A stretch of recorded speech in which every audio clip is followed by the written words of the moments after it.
The Gift of the Magi by O. Henry. $1.87. That was all. And 60 cents of it was in pennies. Pennies saved 1 and 2 at a time by bulldozing the grocer and the vegetable man and the butcher until one's cheeks burned with the silent imputation of parsimony that such close dealing implied. 3 times Della counted it. $1.87. And the next day would be Christmas. There was clearly nothing to do but flop down on the shabby little couch and howl. So Della did it, which instigates the moral reflection that life is made up of sobs, sniffles, and smiles, with sniffles predominating. While the mistress of the home is gradually subsiding from the first stage to the second, take a look at the home, a furnished flat at $8 per week. It did not exactly beggar description, but it certainly had that word on the lookout for the mendicancy squad. In the vestibule below was a letterbox into which no letter would go, and an electric button from which no mortal finger could coax a ring. Also, appertaining thereunto was a card bearing the name Mr. James Dillingham Young. The Dillingham had been flung to the breeze during a former period of prosperity when its possessor was paid $30 a week. Now, when the income was shrunk to $20, though, they were thinking seriously of contracting to a modest and unassuming D. But whenever Mr. James Dillingham Young came home and reached his flat above, he was called Jim, and greatly hugged by Mrs. James Dillingham Young, already introduced to you as Della, which is all very good. Della finished her cry and attended to her cheeks with a powder rag. She stood by the window and looked out dully at a gray cat walking a gray fence in a gray backyard. Tomorrow would be Christmas Day, and she had only $1.87 with which to buy Jim a present. She had been saving every penny she could for months with this result.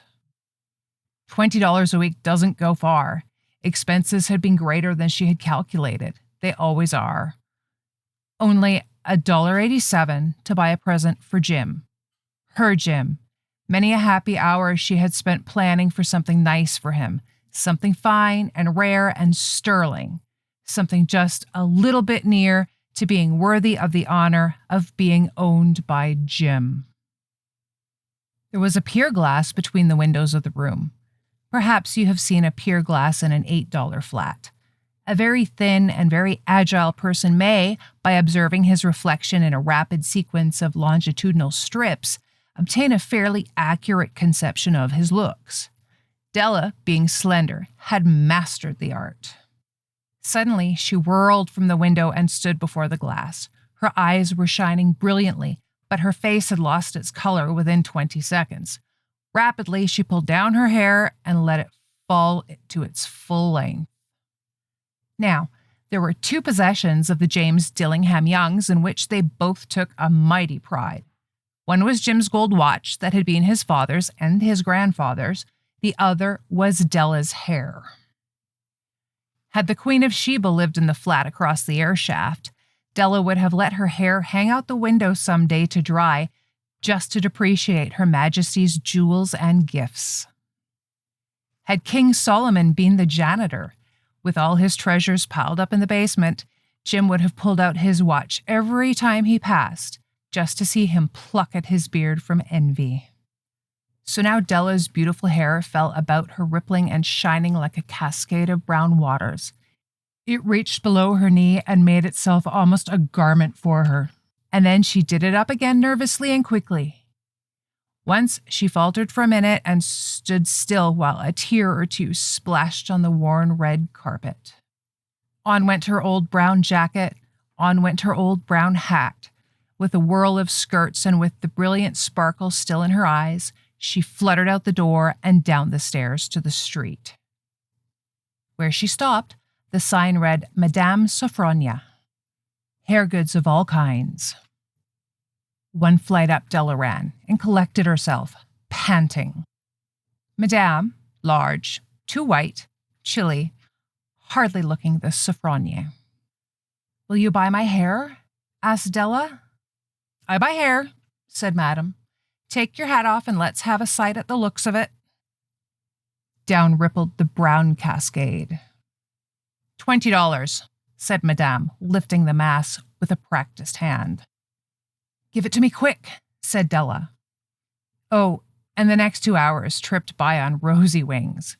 Forget the hash metaphor. She was ransacking the stores for Jim's present. She found it at last. It surely had been made for Jim and no one else. There was no other like it in any of the stores, and she had turned all of them inside out. It was a platinum fob chain, simple and chaste in design, properly proclaiming its value by substance alone and not by meretricious ornamentation, as all good things should do. It was even worthy of the watch. As soon as she saw it, she knew that it must be Jim's. It was like him, quietness and value. The description applied to both. $21 they took from her for it, and she hurried home with 87 cents. With that chain on his watch, Jim might be properly anxious about the time in any company. Grand as the watch was, he sometimes looked at it on the sly on account of the old leather strap that he used in place of a chain. When Della reached home, her intoxication gave way a little to prudence and reason. She got out her curling irons and lighted the gas and went to work repairing the ravages made by generosity added to love. Which is always a tremendous task, dear friends. A mammoth task. Within 40 minutes, her head was covered with tiny, close-lying curls that made her look wonderfully like a truant schoolboy. She looked at her reflection in the mirror, long, carefully, and critically. "If Jim doesn't kill me," she said to herself, "before he takes a second look at me, he'll say I look like a Coney Island chorus girl. But what could I do? Oh, what could I do with $1.87? At 7 o'clock, the coffee was made and the frying pan was on the back of the stove, hot and ready to cook the chops. Jim was never late. Della doubled the fob chain in her hand and sat on the corner of the table near the door that he always entered. Then she heard a step on the stair away down on the first flight, and she turned white for just a moment. She had a habit of saying a little silent prayer about the simplest everyday things, and now she whispered, "Please, God, make him think I am still pretty." The door opened and Jim stepped in and closed it. He looked thin and very serious. Poor fellow, he was only 22, and to be burdened with a family. He needed a new overcoat, and he was without gloves. Jim stopped inside the door, as immovable as a setter at the scent of a quail. His eyes were fixed upon Della, and there was an expression in them that she could not read, and it terrified her. It was not anger, nor surprise, nor disapproval, nor horror, nor any of the sentiments that she had been prepared for. He simply stared at her fixedly with that peculiar expression on his face. Della wriggled off the table and went for him. "Jim, darling," she cried, "don't look at me that way. I had my hair cut off and sold because I couldn't have lived through Christmas without giving you a present. It'll grow out again. You won't mind, will you? I just had to do it. My hair grows awfully fast. Say Merry Christmas, Jim, and let's be happy. You don't know what a beautiful, nice gift I've got for you." "You've cut your hair?" asked Jim laboriously, as if he had not yet arrived at that patent fact, yet even after the hardest mental labor. "Cut it off and sold it," said Della. "Don't you like me just as well anyhow? I'm me without my hair, ain't I?" Jim looked about the room curiously. "You say your hair is gone?" he said with an air almost of idiocy. "You needn't look for it," said Della. "It's sold, I tell you, sold and gone, too. It's Christmas Eve, boy. Be good to me, for it went to you. Maybe the hairs of my head were numbered," she went on with sudden serious sweetness, "but nobody could ever count my love for you. Shall I put the chops on, Jim?" Out of his trance, Jim seemed quickly to wake. He enfolded his Della. For 10 seconds, let us regard with discreet scrutiny some inconsequential object in the other direction. $8 a week or $1 million a year? What's the difference? A mathematician or a wit would give you the wrong answer. The Magi brought valuable gifts, but that was not among them. This dark assertion will be illuminated later on. Jim drew a package from his overcoat pocket and threw it on the table. "Don't make any mistake, Del," he said, "about me. I don't think there's anything in the way of a haircut or a shave or a shampoo that could make me like my girl any less. But if you'll unwrap that package, you may see why you had me going a while at first." White fingers and nimble tore at the string and paper, and then an ecstatic scream of joy. And then, alas, a quick feminine change to hysterical tears and wails, necessitating the immediate employment of all the comforting powers of the Lord of the Flat. For there lay the combs. The set of combs, side and back, that Della had worshipped long in a Broadway window. Beautiful combs, pure tortoiseshell with jeweled rims. Just the shade to wear in the beautiful vanished hair. They were expensive combs, she knew, and her heart had simply craved and yearned over them without the least hope of possession. And now they were hers. But the tresses that should have adorned the coveted adornments were gone. But she hugged them to her bosom, and at length she was able to look up with dim eyes and a smile and say, "My hair grows so fast, Jim." And then Della leaped up like a little singed cat and cried, "Oh, oh!"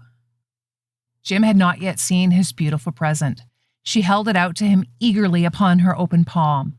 The dull, precious metal seemed to flash with the reflection of her bright and ardent spirit. "Isn't it a dandy, Jim? I hunted all over town to find it. You'll have to look at the time 100 times a day now. Give me your watch. I want to see how it looks on it." Instead of obeying, Jim tumbled down on the couch and put his hands under the back of his head and smiled. "Del," said he, "let's put our Christmas presents away and keep them a while. They're too nice to use just at present. I sold the watch to get the money to buy your combs. And now suppose you put the chops on." The Magi, as you know, were wise men, wonderfully wise men, who brought gifts to the babe in the manger. They invented the art of giving Christmas presents. Being wise, their gifts were no doubt wise ones, possibly bearing the privilege of exchange in case of duplication. And here I have lamely related to you the uneventful chronicle of two foolish children in a flat who most unwisely sacrificed for each other the greatest treasures of their house. But in a last word to the wise of these days, let it be said that of all who give gifts, these two were the wisest. Of all who give and receives gifts, such as they are wisest. Everywhere they are wisest. They are the Magi.